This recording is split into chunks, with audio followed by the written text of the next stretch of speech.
Well, I'll take a swing at this too. I'm Doug LaMalfa from North California, inland from Mr. Huffman there. We have our two large cities, you know, and this makes people from other areas laugh, are just under about 100,000 each, and then the rest of our cities are, I'll call them mid-size, or I can't think of one that's over 20,000. That might be generous. So you have a lot of medium-sized cities around, you know, 8 to 12,000, and most everything's at least 20 miles or so from the next one or more. And then you have a lot of really small towns in the range of 3,000 down to 500. So, and the two larger cities are about 70 miles apart. It's an 11-county district. California has 58 counties, so by land mass it might be, I don't know, 1/6 of the size of the state. So you see what we got going. For example, I-5 runs right up the heart of it from where it starts the Oregon border and ends at the southern part of my district, starts the next one. But right next to it is the Sacramento River. And for example, a town named Dunsmuir is runs right, surrounds I-5. It's around 1,600 people. So again, you compare that to San Jose, Silicon Valley, LA, whatever, got a lot of different needs. And plus rural folks kind of have different ideals about what they want to do and who's telling them what they have to do. They react less well to being told what to do than perhaps other areas. So, and so the eternal battle is, you know, the amount of ridership for public transportation in the counties that might be a little larger. You know, there's frequent bus routes, and that's all good, but ridership is pretty light most of the time. There might be peak times of the day when, you know, going between one town and the county seat, it does okay. So I guess it's good to have a discussion about how do we have it more tailored, more instant need, where if you have this personal transportation where instead of running an entire bus that has 5 or 6 on it, maybe there is an Uber van or a small van or what have you that is more pinpointed to the actual time instead of running a route. You know, I'm just looking at everything that's on the table that would make the most sense. I'm not anti or pro on either one per se. So in a rural population, like what Ms. Miller was talking about, almost everybody has a car, some type of vehicle like that.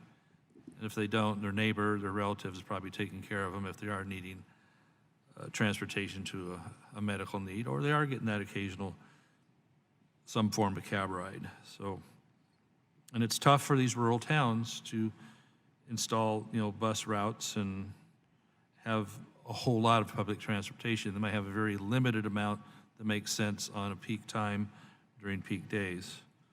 So, so this kind of ends up being maybe elderly folks, folks with disabilities, and a lot of that might actually be veterans as well. And they have a long ways to go to get to veterans facilities. So this all said, I'd throw it back to the panel here. Start with Mr. Bogren.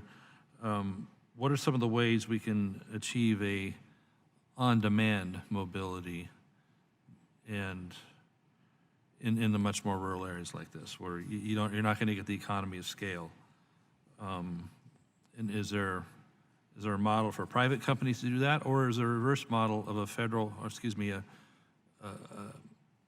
public-owned one that can operate on a little more mobility on demand, a little more Uber style, call it when you need it type thing, and they can have that mobility, and the price per trip may not be the cheapest, but it's more tailored towards when it's needed, which might be more efficient in that sense. What do you think? There are options, and in communities like yours, we work directly with them. Those are our members, and oftentimes there are federally funded transit providers that are doing specialized services, so they're targeting certain populations, seniors, people with disabilities.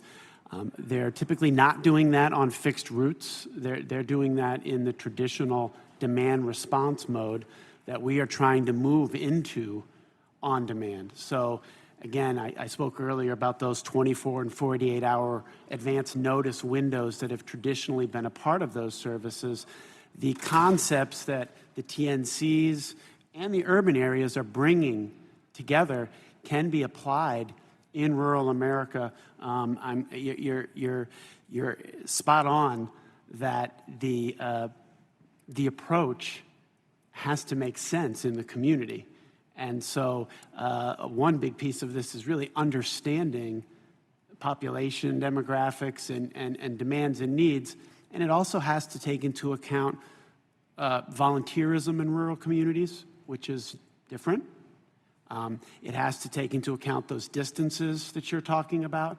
And so mileage-based concepts have to be brought into it, because you may have a veteran that needs to go 2 or 3 hours one way to a VA center or a CBOC. Unless we can better implement veterans' choice and you can go to a local one.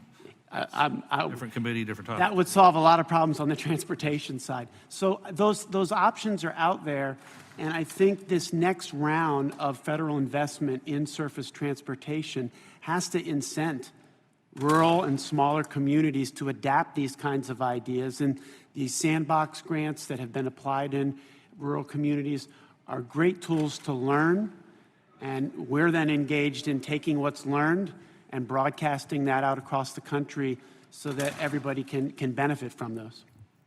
Anybody else on the panel want to touch that? Yes, sir.